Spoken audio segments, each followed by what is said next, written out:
point where his arms were bruised, his palms were bleeding. Sweat trickled down his forehead all the way into his eyes. It was difficult to see, but he kept pulling and pulling and pulling and pulling. He had no strength left, but he kept pulling and pulling and pulling. Because he knew each time he pulled, he got that much closer to succeeding. But how much more can he pull? Madam Toastmaster, how much more can he pull before he can pull no more? This, ladies and gentlemen, is a story of friendship. It's about two boys. One stood this tall, about 6 years old, and the other who stood about this tall, 15 years old. Now, not the right combination, but they probably found something which was common in between them, and they were the best of friends. They ate together, they played together, they laughed together, they were inseparable, they slept together. They were so close, just like Hassan and Habib. They were so close, just like Khurram and Jahangir. And no one could separate them. No one could separate them. Just like Khalid and Najla. No matter the age difference, the difference of opinions, they stuck together. Wherever they went together. They played together all the games that they could think of. And everyone watched them in awe, how they could do it. And one day, as they were playing around, they reached one spot far away from where they lived. And that particular spot was completely deserted. There was no one there. They didn't realize how far they've come from home. They just kept playing and playing, and they reached this one particular well, and they were surprised because they had never seen a well before. So the elder boy walked up to the well and he looked into it. He could see nothing.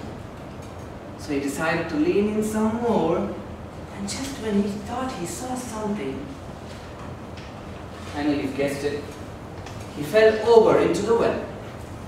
He fell way too deep that the young boy standing up could not even hear him or see him. He had no idea where his friend had gone, but he stood there and he looked below, waiting and waiting. And he heard a faint voice. It was his friend calling him out for help. Help me! Help me! The young boy did not know what to do. He's just a 6-year-old boy. He looked around to see what he could do. He couldn't think of anything. He went here, he went there. He couldn't find anything. He just stopped by at the well, then he looked up. He noticed the rope, the small bucket hanging there.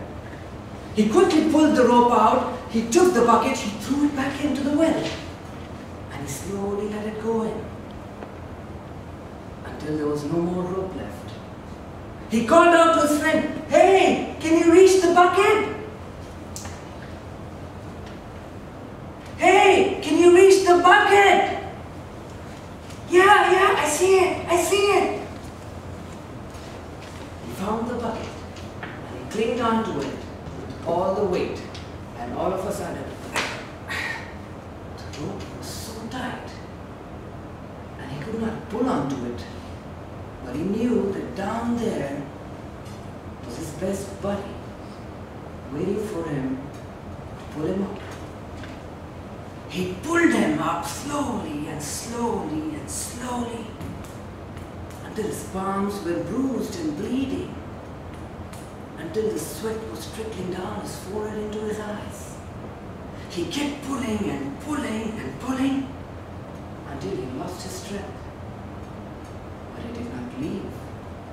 He continued to pull and pull and pull, and just when he thought he had nothing left. He had rescued his friend. He got back up, he thanked his friend, and they both played along and went back to where they lived. When they reached the village where they lived, this young boy did not say anything, but the elder boy told everyone that his friend had actually saved him from that well. All the villagers gathered and they wanted to know the story of bravery. So when the elder boy told the story, no one believed him.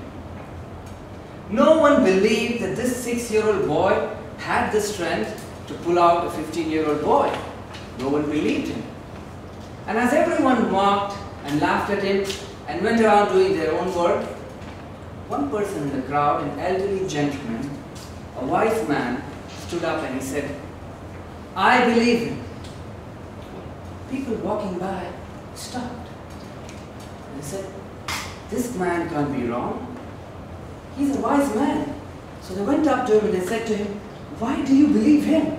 You know as well as me that he doesn't have the strength to pull a 15-year-old out." He said, "I believe him and I know he did it." "And do you know why he did it?" He said, "No, we don't know." He said, "Because that place, at that moment, there was no one there with that young boy except him. There was no one there around him to tell him that he was too small to do it. There was no one there to tell him that he did not have the strength to do it. In fact, there was not even himself there to tell him that he couldn't do it.